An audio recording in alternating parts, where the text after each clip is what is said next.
అదే RTV app వార్తల్ని క్షణాల్లో చదివే అవకాశం ఉంటుంది. ఒక న్యూస్ పేపర్, ఒక టెలివిజన్ ఛానల్ మీ చేతుల్లో ఎప్పుడూ ఉంటాయి. విజయనగరం జిల్లా విజయనగరం నియోజకవర్గానికి సంబంధించినటువంటి మహిళా కార్యకర్తలు వైసీపీలో ప్రధానంగా ఈ రోజు వరకు జరిగినటువంటి అభివృద్ధి పదంలో ఏ విధంగా తీసుకుని వెళ్ళారు అని చెప్పేసి మనతో మాట్లాడడానికి అయితే మాత్రం ఇక్కడ మహిళా కార్యకర్తలు అయితే ఉన్నారో వాళ్ళని తెలుసుకుందాం.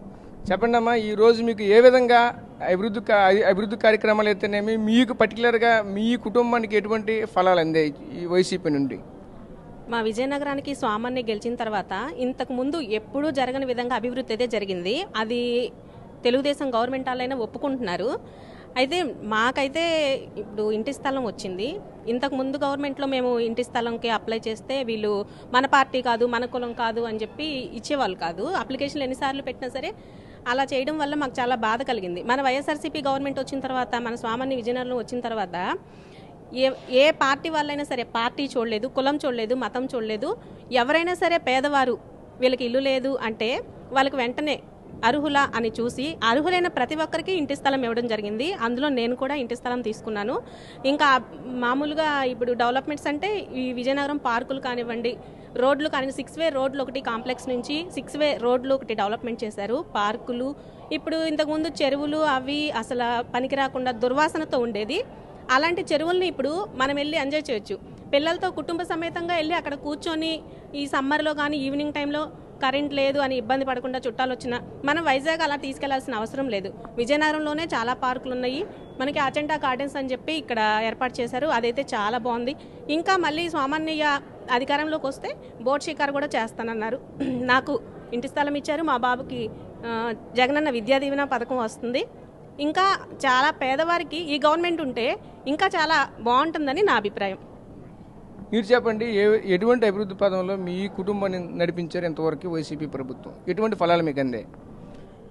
జగనన్న గారు, సామాన్య గారు దీంట్లోని మాకు పిల్లలకి అమ్మఒడి అంటూ, విద్యాదీవెన అంటూ, వసతి దీవెన అంటూ మాకు అందుబాటులో వచ్చాయి.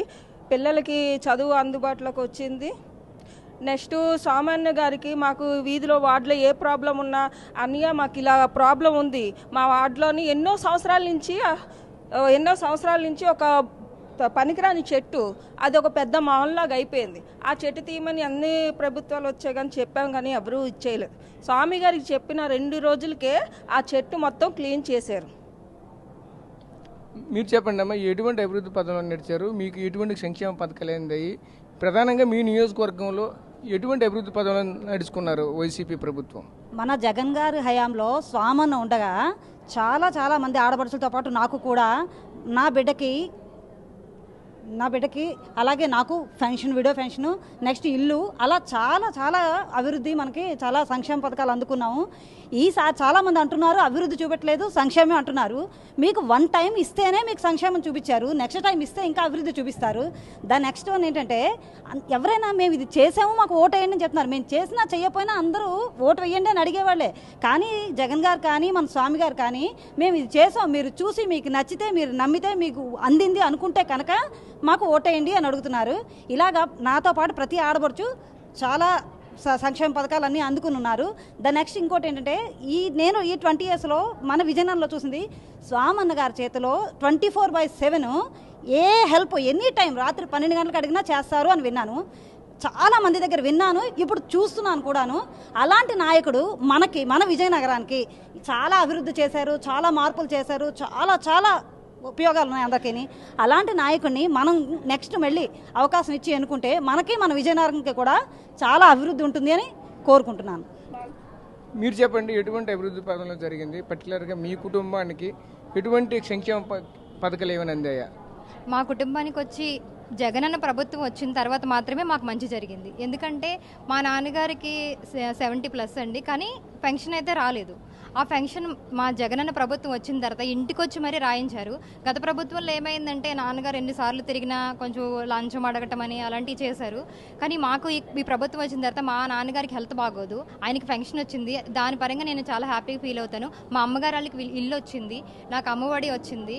అలాగే విజయనగరం చూసుకుంటే మా స్వామన్న చేసిన అభివృద్ధి చాలా ఎక్కువ, 80% అభివృద్ధి అయితే చాలా అయిపోయింది. అలాగే మా వడా కాలనీ రోడ్డు కూడా చాలా బాగా అందంగా తీర్చిదిద్దారని చెప్పొచ్చు. అదొకటి. వాటర్ వాటర్ ప్రాబ్లం అయితే ఫుల్గా క్లియర్ అయిపోయింది. స్వామన్ని మళ్ళీ మాకు స్వామన్నే రావాలి. మేము మహిళలందరం కూడా స్వామన్నకే సపోర్ట్గా నిలబడతామని కోరుకుంటూ మా మహిళలందరం స్వామన్న కోసం మేమంతా సిద్ధం. చెప్పండి. మాది కూడా కాలనీ అండి. మా స్పెసిఫిక్గా ముచ్చలం గుడి నుంచి ఆర్ఎన్బి గెస్ట్ హౌస్ వరకు మెయిన్ రోడ్ కట్టారండి. 80 అడుగుల రోడ్డు మధ్యలోన డివైడర్ పెట్టి మొక్కలు పెట్టి లైటింగ్స్ పెట్టి ఎంత అందంగా తీర్చిదిద్దారంటే ఎంత అసలు చూస్తే మీరు అసలు ఒక పెద్ద సిటీలో వచ్చినట్టుగా ఉంటుంది. అలాగే కాక మా డివిజన్లో 4 కోట్ల పైగా వీక్షించారండి. ఒక్కొక్క సందులోన రోడ్లు కానివ్వండి, కాలువలు కానివ్వండి, లైట్స్ కానివ్వండి, వాటర్ ప్రాబ్లం లేకుండా ఏం లేకుండా మా 43వ వార్డులో ఏం సమస్య లేకుండా రోడ్లు అయితే మా ఓన్లీ పాన్లగల్లోనే ఒక 7 లైన్ రోడ్లు చేశారండి. 7 లైన్లు. అసలు మీరు మా ఏరియాకి వస్తే ఇది మా విజయనగరమైన ఒక పెద్ద సిటీ, ఒక వైజాగ్ వచ్చినట్టుగా అంత అందంగా మన విజయనగరం అయితే తయారు చేశారు. ఇది అంతా నేను చెప్తాను. స్వామన్న వచ్చినప్పటి నుంచి మన విజయనగరం చాలా చాలా అందంగా ఉందండి. మీరు చెప్పండి, అభివృద్ధి అనేది ఏ విధంగా జరిగింది మీ నియోజకవర్గం, పర్టికులర్గా విజయనగరం నియోజకవర్గంలో ఎటువంటి అభివృద్ధి కార్యక్రమాలు చేపట్టారు? అందరికీ నమస్కారం అండి. నా పేరు జ్యోతి అండి. మాది 39వ వార్డు అండి. మన రాష్ట్రంలో చూసుకుంటే మన జగనన్న చేసిన చాలా అభివృద్ధి కార్యక్రమాలు చేశారు సార్. అలాగే మన సచివాలయం వ్యవస్థ, వాలంటీర్ వ్యవస్థ, ఇంటింటికి ప్రతి ఇంటికి వెళ్ళి పెన్షన్లు అవనివ్వండి, ఏదైనా ప్రతి ఇంటికి వెళ్ళి 5 గంటలకు వెళ్ళి మన వాలంటీర్స్ వ్యవస్థ చాలా బాగుంది సార్. మన విజయనగరంలో చూసుకుంటే మా సోమన్నయ్య చాలా అభివృద్ధి చేశారు సార్. వాటర్ సమస్య అవనివ్వండి, అలాగే మహిళా పార్కు, అలా పెద్ద చెరువు, ప్రతిదీ చెప్పుకుంటూ పోతే చాలా ఉంది సార్ మన సోమన్న గారు చేసింది. మన సోమన్న గారు మళ్ళీ మేము మా జగనన్న మా సోమన్న మేము గెలిపించుకుంటాం సార్. మా మహిళలందరూ మేము సిద్ధం సార్. అది ఇది పరిస్థితి. నియోజకవర్గం సంబంధించినటువంటి మహిళా కార్యకర్తలు అయితే మాత్రం ఖచ్చితంగా స్వామన్యని మేము గెలిపించి తీరుతామని చెప్పడం జరుగుతుంది. అంతేకాకుండా ఈ నియోజకవర్గంలో వైసీపీ ప్రభుత్వం చేసినంత అభివృద్ధి కార్యక్రమాలు గతంలో ఏ ప్రభుత్వాలు చేయలేదని అయితే మాత్రం వీళ్ళైతే చెప్పడం పరిస్థితి కనిపిస్తుంది. అభివృద్ధి జరగలేదు అంటున్నారు. సచివాలయ వ్యవస్థ అనేది అభివృద్ధి కాదా అని చెప్పేసి అయితే మాత్రం ఈరోజు చెప్తున్న పరిస్థితి కనిపిస్తుంది. కెమెరా పర్సన్ నాయుడుతో రాజేష్, RTV విజయనగరం నుంచి. మరిన్ని వీడియోస్ కోసం ఛానల్ ని సబ్స్క్రైబ్ చేయండి. లేటెస్ట్ అప్డేట్స్ కోసం వాట్సాప్ ఛానల్ ని ఫాలో చేయండి. అండ్ లింక్ డిస్క్రిప్షన్ లో ఉంది.